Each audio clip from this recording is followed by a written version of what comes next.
showcasing Gilden Village, which is the purpose-built student accommodation created by future generation.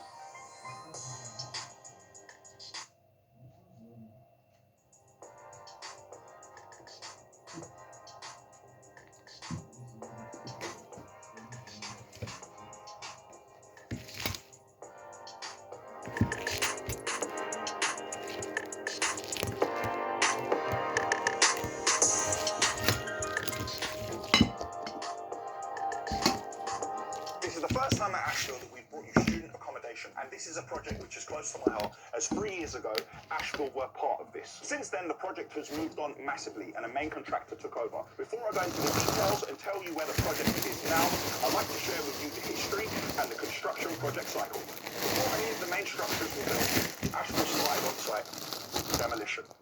Originally, this was called Guildford College. There were 4 buildings erected here, and we had to take them down one by one. The most fun part of the demolition process was when we started.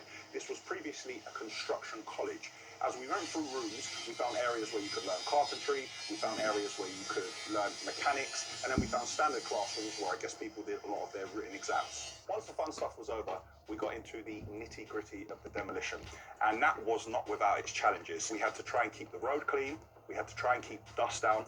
We had a lot of rainwater that we needed to manage because there's a field at the back here and areas of it were getting waterlogged. So we had pipes running through the site. We had no record of these pipes. So a lot of these we had to re-divert and reconnect so all the rainwater would be managed correctly and taken away.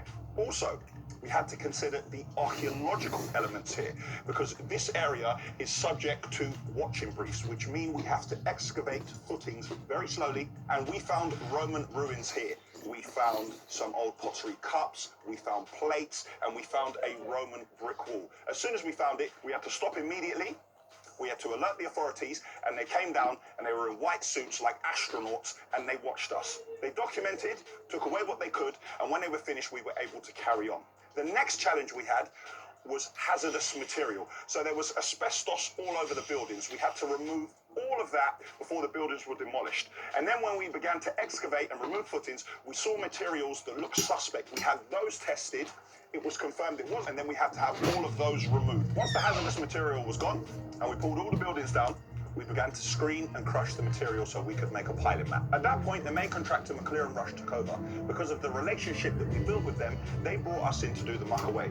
So when they began to excavate and take out all the inert material, we came in with lorries and took it away. We took out over 2,000 loads. Now the project is almost completed. We thought it'd be a great time to bring you in and tell you about the entire process. With 533 beds of purpose-built student accommodation, a gym, a cinema, a roof terrace, and absolutely state-of-the-art everything, this place far exceeds all expectations of student accommodation without being elitist. On the way in, I couldn't help but notice this brickwork. I think I'm going to have a chat with McLaren Rush's project manager, Barry. Me telling you about the demolition on this site is just the Asheville journey. Long before Asheville were ever on site, the owner of this site, Southern Grove, Future Generation, and their owner, Andrew, had a number of challenges. Now, I'm going to bring Andrew in now to tell you about some of those challenges. Hi, Daniel. How are you? How are we doing? Good, thanks. You? Not bad. I always tell everybody that when you see a building standing there, there is a journey. There's a history behind that building. So Andrew's going to take it all the way back to the start, to 2016. 2016, yeah. Tell us about the hurdles and the challenges that he faced. We bought the site unconditionally, so there's no planning permission on the site. Massive risk. Massive risk. Huge risk. Planning is the biggest single risk at the moment in the UK property and construction industry. We then went for planning. We went for about a year working with the local authority. We got to the planning committee and we got refused. Why? Politics. We then went to appeal, planning appeal, with the planning inspectorate. That took another year. Your initial planning you went for and your appeal, did you make any changes or did you push through the original plan? We pushed through the original plan that was recommended for approval by the officers. The officers worked for Guildford Council, and then we went to appeal on that basis, and the planning inspector saw that it was the right and fitting for the area and gave us the planning permission. But that took us 2 years from start to finish. And some of the challenges you probably don't know about is that we had equity and debt on the site, and those costs were racking up all that time, as well as we spent another £1 million on the planning costs themselves. So you bought the site for 15 million, £1 million on planning. Correct. And you were servicing the debt as you were going along. completely, with no planning at that time, complete risk. Correct, complete risk. And this is what people don't actually understand. Property development is not for the faint-hearted. It's high risk, high returns, but lots of costs as well. I mean, totally at the moment, our finance costs are only about £5 or £6 million on this site alone. Just on your finance costs? Correct, yeah. Wow. So I imagine before you got planning, you were lower than a snake's belly, and then you ended up at the top of the mountain on the day you got planning. Absolutely. I think you gave me a call on that day, actually. I did. Yeah, I was quite happy when we got the planning consent. But then you go into the next phase. So the next phase then is the detailed design phase. A planning permission is just that. It's very outline. It has the general, disposition of the buildings, etc., etc. We then went to the detailed design phase and started to engage with the contractor, the main contractor, McLaren Rush. You said it was recommended for planning. Yeah. Was it recommended for planning based on the necessities in this area or on the aesthetic look of it? Combination. I mean, there is a general need for PBSA, purpose-built student accommodation. Typically in the UK, there are 2 students for every PBSA bed. Wow. So therefore, there's an underlying demand. In Surrey, there's 1.8 students per bed. So whilst it's not at the national average, there's still a fundamental need for student accommodation. And the people don't understand, and the viewers don't understand, is that currently a lot of students are in what's called HMO, houses of multiple occupancy, which is a standard terrace house that's been converted for students. What we try and do here is provide purpose-built student accommodation for those students in a safe environment where they can learn and meet people, and then return that housing stock back to young families, which is what it was meant in, what it was originally designed for. Wow, okay. So that's why PBSA is very, very important in the UK. The reason why I'm doing this is that education is one of our best exports, and it's that's how I got to where I got to. Education is very, very important, and it's here to stay. Having a look around and just reading it off paper, this appears more like some sort of exclusive members club than it does student dorms. I mean, I went to uni. This looks nothing like the place where I went to uni. Can you explain that? Sure. I mean, absolutely. I mean, at the end of the day, PBSA, they're raising the bar all the time. We have got direct competition. Some of that competition is close to the town. So what we try and do in any built form is, create something that people want, young people want. And what we've done here is we've used the architecture, the design, we designed from the inside out, but also the facilities that we have to basically make it the best proposition, obviously at value for money. And that's what a developer has to do. You have to look at your exit and work back. This doesn't look cheap to me. If I'm looking at, if I'm looking at your competition, I'm looking at where those students stay. The cost to build per foot here looks a lot more expensive. How do your prices compare with your competition? At the moment, we are the cheapest purpose-built private developer in the local market. Wow, and how have you managed that? Because we buy the land well. At the end of the day, it comes back to buying your land well. £15 million is buying well. Well, it is for 533 units. Wow. What were the other challenges that you faced? We have all the main challenges. I mean, here we've got oak trees, which are TPOs, so they're tree preservation orders. So the contractors had to work around those trees. That's challenging in itself. We have an unadopted highway here. So we've still got, we're 2.5 months from completion. We've still got current challenges around that. So we've got to connect into the sewer. We've got to connect to the electrical substation. As you know, we usually did the demolition enabling contract. We had problems with asbestos. Yeah. We had archaeology on the site. These are all mainstream issues that you have in property development. When you originally priced this, how much did you have as your contingency, and have you gone over budget? Overall, we probably have gone a little bit over budget, certainly over time on the financing costs, as I mentioned earlier. But to be honest, with McLaren Rush, we'll be delivering it within the contract sum, and the final account will look pretty good. But this is breaking back to about £70,000 a bed, so you can probably work it out. It's around £40 million build contract here for the main build. 15 million to buy? Yeah. 1 million at planning? Correct. 40 million build? Correct. And throw us in some other figures so we can just give them... Finance costs about £6 million. 6 million? So yeah, it's a big number. It's not for the faint-hearted.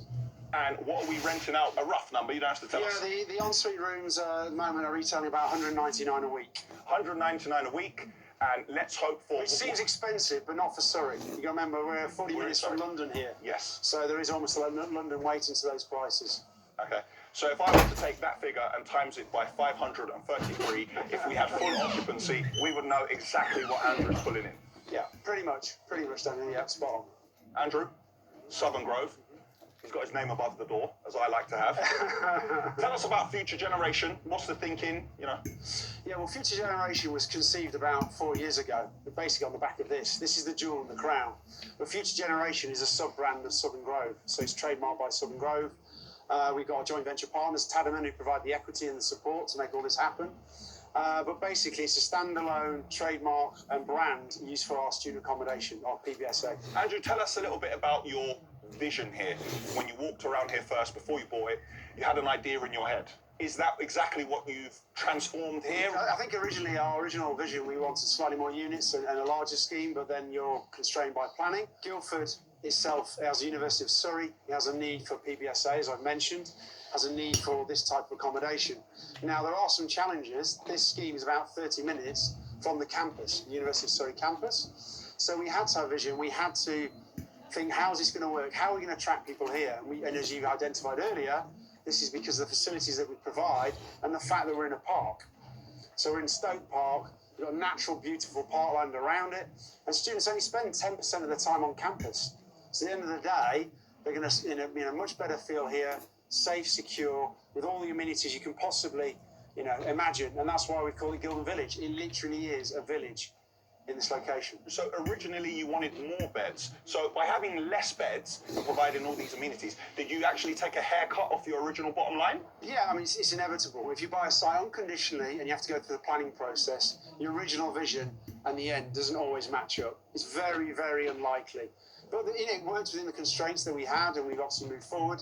If it wasn't, if we couldn't make a profit, we wouldn't have funded it, we wouldn't be able to move forward. You mentioned somebody providing equity. Yeah. Tell us about the other sites you've got and how much equity you've put into there, what sites you've bought there. You're not going to get away with it. Everybody wants to know figures. We want to know figures. Tell us, Andrew. That's fine. There's about 60 million of equity swimming around in our sites in Steel City, Sheffield, Hive Mills in Colchester, the Luxurio in Loughborough, the Vantage in Nottingham, and of course the Jewel and the Crown, Gildon Village in Guildford. Guys, yeah, there's 60 million just swimming around. That was the owner of the site, Andrew Southern. Now, we are lucky enough to have the project manager, which is Barry at McLaren Rush. And if by magic he may be round this corner... Daniel, good to see you again. Barry is the project manager of this site. He has managed the entire site as soon as Asheville handed it over. Barry, can you show us around? Yeah, that's a look. Let's go.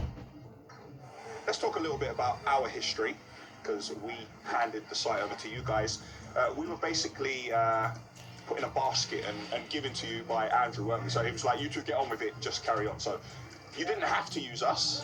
Didn't have to, but Andrew politely introduced you guys to us and vouched for you in some regard, which was good.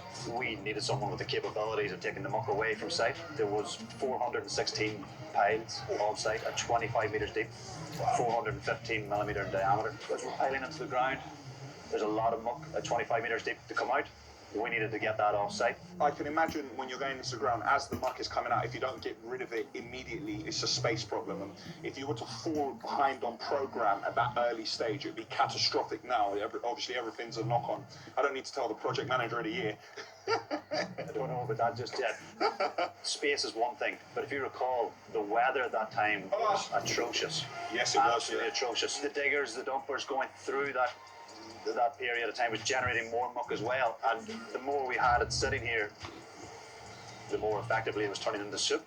So we needed it off-site, and thankfully, not to big you up, but someone with the capabilities of Asheville that had the fleet that you had. I remember Sunday, what did we take between 50 and 70 loads a day out of here, wasn't it? There was one day we hit 80 loads. One day we hit 80 loads. You hear that? 80 8-wheel tipper loads out of here in one day, completely flat out. And I say this is one of the sites where we went, where as soon as we got there in the morning, it was like a stopwatch. Obviously on site, you work to the permission which you're allowed, which on this site was 8 o'clock. The boys were ready outside, we were lined up, everybody was waiting, and it was like, at the stock exchange when it goes dong, and everyone goes, ah! That's exactly what happened here. We have the lorries piled up on the road, straight in, machine driver was ready, loaded the lorries out all day long, churning it out all day long. So after the piling, what was next? So after we did the piling, it was important to form the pile caps, and that was your substructure. So we have 4 blocks here, effectively supported off our piles, our pile cap foundation, and then we've got 4 ground-bearing slabs. Those slabs are tied in, the reinforcement are tied into the pile caps, which are tied into the piles. Okay. And from there, once we got the ground floor slab for, we went upwards with our concrete frame. What do you think the reason was for 25-meter piles? Do you think it was the sheer size of these buildings and the weight, or was it the ground conditions? Ground conditions. So predominantly London clay. So now that we've got these 25-meter piles, these structures aren't going anywhere. These structures aren't going anywhere. Something very interesting I'm looking at. Tell us about that. This is a canty deck. Throughout the project, we're going to fit these bedrooms out with furniture, but we want to get the facade up to maintain your critical path.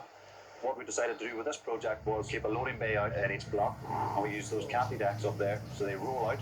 You can load the furniture in with the tower crane, take the furniture into the building, and all the while our facade has progressed past it. So that's actually a lot safer than balancing the crane and trying to trying to push things onto each level. I need you to explain this brickwork to me, because I know it's something that Andrew is very proud of, but I'm actually quite interested in it myself, so can we have a look? Yeah, let's go over it. Now, tell us a little bit about this. We inherited a scheme here down at the previous architect before planning stage, and the scheme we later discovered that it was only designed to suit precast construction methods, modern construction. Yes. And when we went to market, we